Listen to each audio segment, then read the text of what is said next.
안녕하십니까. 이 시간은 로마서 7장입니다. 로마서 7장 1절에 형제들아, 내가 법 아는 자들에게 말하노니 너희는 율법이 사람이 살 동안만 그를 주관하는 줄 알지 못하느냐.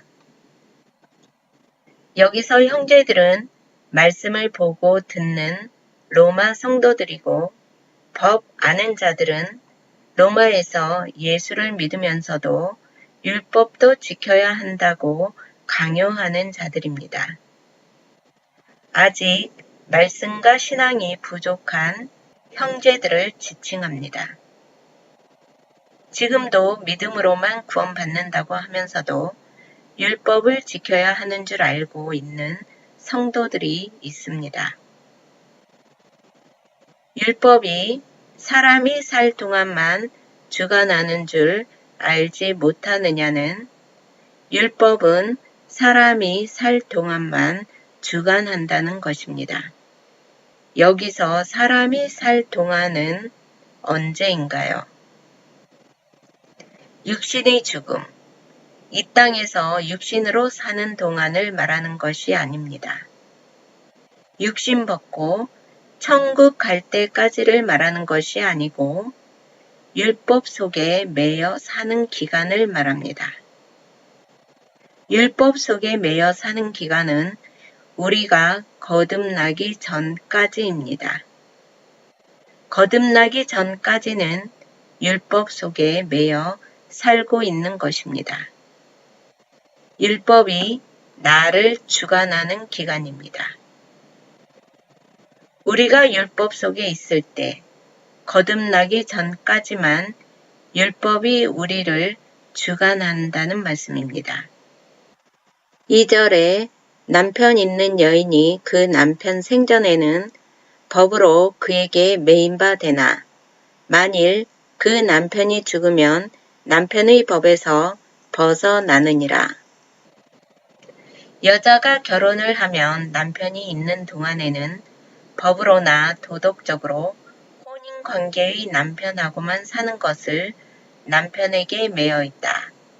남편의 법으로 살고 있다고 했습니다. 그러나 남편이 죽으면 남편과의 혼인관계가 종료되어 남편에게 매인 법에서 벗어난다는 것입니다. 3절에 그러므로 만일 그 남편 생전에 다른 남자에게 가면 음부라 이르되 남편이 죽으면 그 법에서 자유롭게 되나니 다른 남자에게 갈지라도 음부가 되지 아니하느니라. 남편이 있는 여자가 다른 남자에게 간다는 것은 음부요, 간음한 여자로서 구약 율법 시대에는 간음한 여자는 돌로 죽이라고 했습니다. 그러나 남편이 죽으면 남편의 법에서 자유롭게 되므로 다른 남자에게 가도 된다. 다른 남자에게 가도 간음한 여자가 아니라고 말씀한 것입니다. 4절에 그러므로 내 형제들아 너희도 그리스도의 몸으로 말미암아 율법에 대하여 죽임을 당하였으니 이는 다른 이 곧 죽은 자 가운데서 살아나신 이에게 가서 우리로 하나님을 위하여 열매를 맺히게 하려 함이니라. 그러므로는 3절의 남편이 죽으면 다른 남자에게 가도 음녀가 되지 않으므로를 받아서 율법의 매인 것과 비교하여 말씀하고 있습니다. 2절, 3절에서 남편이 죽으면 남편의 법에서 해방되듯이 우리는 율법에 대하여 죽었다. 그리스도 때문에 율법에 대하여 죽임을 당하였다. 율법에 대하여 죽었다는 것은 우리는 율법과 상관없다. 율법의 속박으로부터 벗어났다. 율법 밖으로 나와서 율법에서 해방되었다는 것입니다. 율법은 우리를 속박하는 마귀와 같은 것입니다. 즉, 우리는 마귀에게서 해방되었습니다. 그리스도로 말미암아 우리가 율법에 대하여 죽임을 당한 이유는 무엇일까요?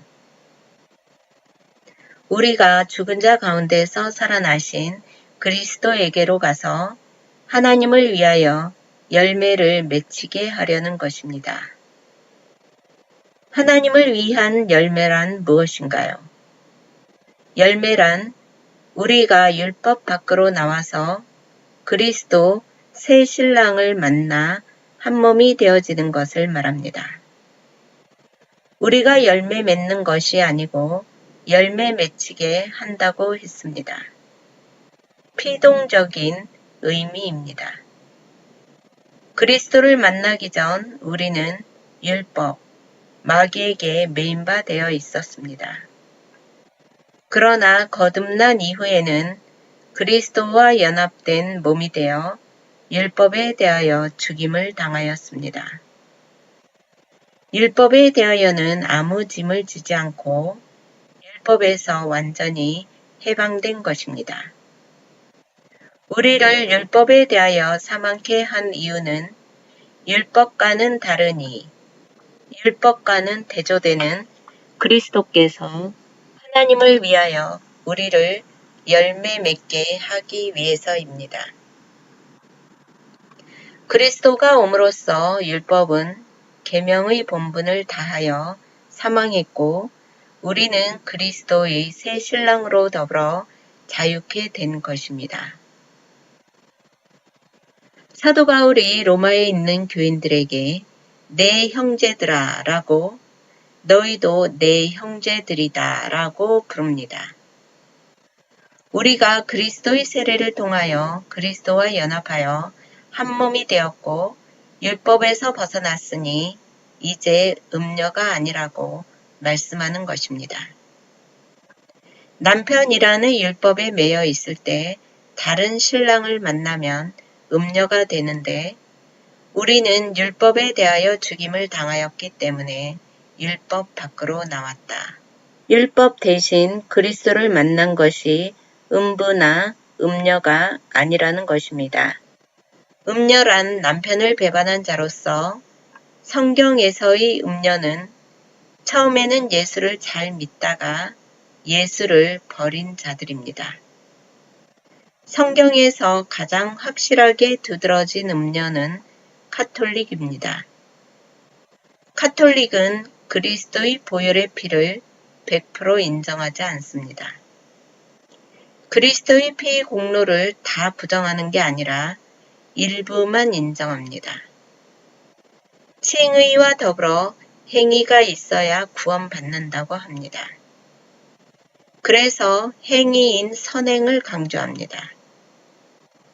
그리스도 피의 공로 100%를 무시하고 자신의 행위를 통해 구원을 얻는다고 생각합니다. 카톨릭 신자들이 봉사를 많이 하는 이유입니다. 봉사를 많이 하고 베풀면 천국 간다고 하는 것입니다.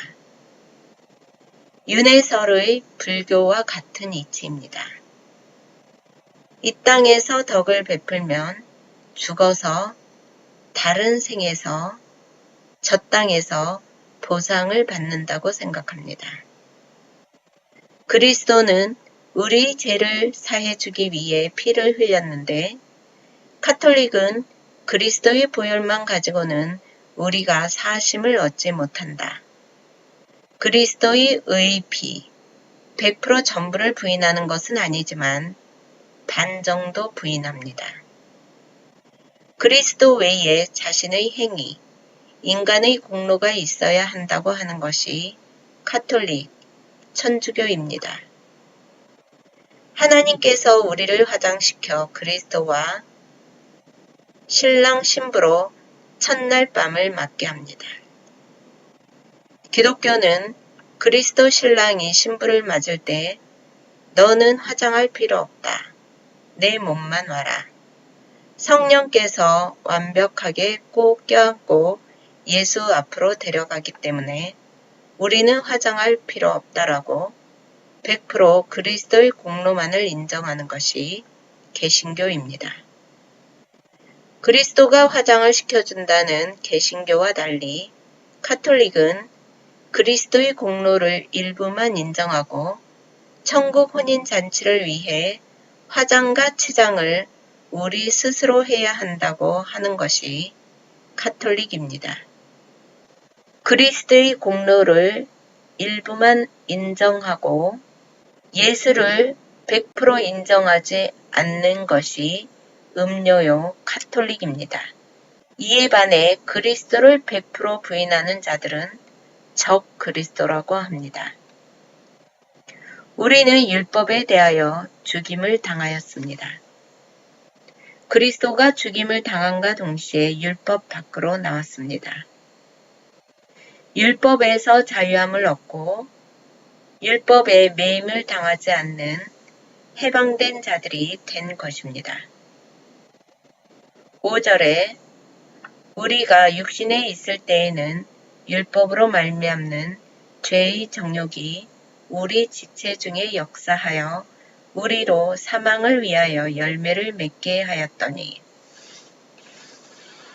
육신에 있을 때는 율법에 매여 있을 때 구원받지 못한 상태, 옛 사람의 상태로 있을 때를 말합니다.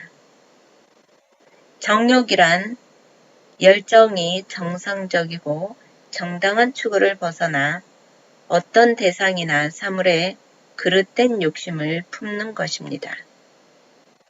율법으로 말미암는 죄의 정욕은 육신에 있을 때, 거듭나지 못했을 때에는 율법 아래 죄의 종으로 매여 있을 때이기 때문에 율법으로 인한 외식, 율법의 그릇됨을 쫓아가는 것입니다. 그 율법의 정욕이 우리 지체에 역사하여 우리가 사망을 위하여 죄의 종노릇하게 하고 사망의 열매를 맺게 하는 것입니다. 영벌로 가게 하는 것입니다. 6절에 이제는 우리가 얽매였던 것에 대하여 죽었으므로 율법에서 벗어났으니 이러므로 우리가 영의 새로운 것으로 섬길 것이요 의문의 묵은 것으로 아니할지니라. 우리가 얽매여 있던 것은 율법에 얽매여 있던 것을 말합니다. 남편의 법에 매여 있다가 남편이 죽으면 남편이라는 구속의 법에서 자유로워지듯이 율법에 매여 있었다가 율법이 죽었으므로 율법에 대하여 자유로워지고 해방되어 죄인에서 의로워졌다는 것입니다. 얽매여 있던 것에 대하여 죽었다. 율법에 매여 종노릇하면 율법의 열매인 죄의 싹은 사망인데 율법에서 벗어났으므로 죄에서 해방되었습니다. 2000년 전에 우리는 율법으로부터 자유함을 얻은 것입니다. 율법 속에 있을 때 죄의 법을 섬기다가 그리스도와 연합하여 세례를 받고 율법에서 벗어나 율법 밖으로 나왔습니다. 우리 육신이 약해서 마귀에게 매인 게 아니고 죄의 정욕이 우리 지체를 이끌어 사망의 열매로 죽게 하였다라고 피동적입니다. 이러므로 율법에서 벗어나 영의 새로운 것으로 섬길 것이다. 이러므로는 율법에서 해방되었으므로를 받는 말씀입니다. 율법 속에 있다가 율법 밖으로 나온 것은 죄 밖으로 나왔기 때문에 이제 눈에 보이는 돌판에 새긴 율법이 아니라 마음에 새긴 성령으로 섬기게 된 것이 새로운 영으로 섬기는 것입니다. 예수님 승천 후 오순절 성령의 새로운 영은 살리는 영입니다. 의문의 묵은 것은 구약시대의 율법의 조문 하나하나에 얽매여 있는 율법을 한마디로 의문의 묵은 것이다. 의문스럽다 라고 정확하게 표현하였습니다. 그리스도가 오기 전 상태를 구약 율법, 의문의 묵은 것이라고 했습니다. 의문의 의자는 사람 인변에 오를 의를 써서 거동, 움직인다는 뜻이 있습니다. 이리저리 움직인다는 것입니다. 여긴가 저긴가, 긴가민가, 이렇게 할 수도 없고 저렇게 할 수도 없는 상태. 무엇이 옳은 것인지 알 수 없어 의문스럽다는 것입니다. 율법은 의문의 법입니다. 의문의 법이라고 할 수밖에 없는 게 율법은 율법 조항 수백, 수천 가지를 다 지켜야 하고 하나라도 안 지키면 죽임을 당하게 되어 있습니다. 100가지 중 99개를 지켜도 한 가지를 못 지키면 결국 율법을 지키지 못한 죄인이 되는 것입니다. 세상에는 율법을 다 지킬 수 있는 사람은 한 사람도 없습니다. 계명에 거짓말하지 마라, 간음하지 마라, 도둑질하지 마라만 봐도 거짓말 한 번 안 한 사람 없고 여자를 보고 음욕을 품는 자마다 간음했다고 했으니 간음하지 않은 사람 없고 남의 좋은 물건을 보고 갖고 싶다는 생각, 탐심만 가져도 도둑질한 것이라고 했으니 도둑질하지 않은 사람 없습니다. 이렇게 예수님께서 주신 완벽한 율법을 다 지켜야 한다고 하셨는데 사람은 아무리 노력해도 이 완벽한 율법을 다 지킬 수가 없습니다. 이렇듯 다 지킬 수도 없는 법을 주고 다 지키라 하니 율법은 의문의 법입니다. 지키자니 다 못 지키고 안 지키면 죽음이라는 벌로 결과가 사망뿐인 불완전한 법이었습니다. 그러나 이제 우리는 의문의 묵은 율법을 섬기는 게 아니라 새 영으로 섬겨야 한다고 했습니다. 율법에 있는 조문 몇 조, 몇 항이라고 하는 의문의 법, 율법 밖으로 나왔습니다. 성자 하나님이 세상에 오셔서 율법의 요구를 다 들어주시고 우리와 함께 세례를 받고 하나님의 아들로 부활하시고 우리에게 그리스도와 연합이 되게 하셔서 율법 밖으로 나오게 되었습니다. 영의 새로운 것, 보혜사 성령이 오시기 전에는 제자들도 예수님의 말씀을 듣고도 그 뜻을 몰랐습니다. 그러나 오순절 보혜사 성령이 오심으로 알게 되어 믿음이 견고해졌습니다. 그러니 이제 새로 오신 영, 하나님의 법을 섬기고 살아야 한다고 말씀하고 계십니다. 감사합니다.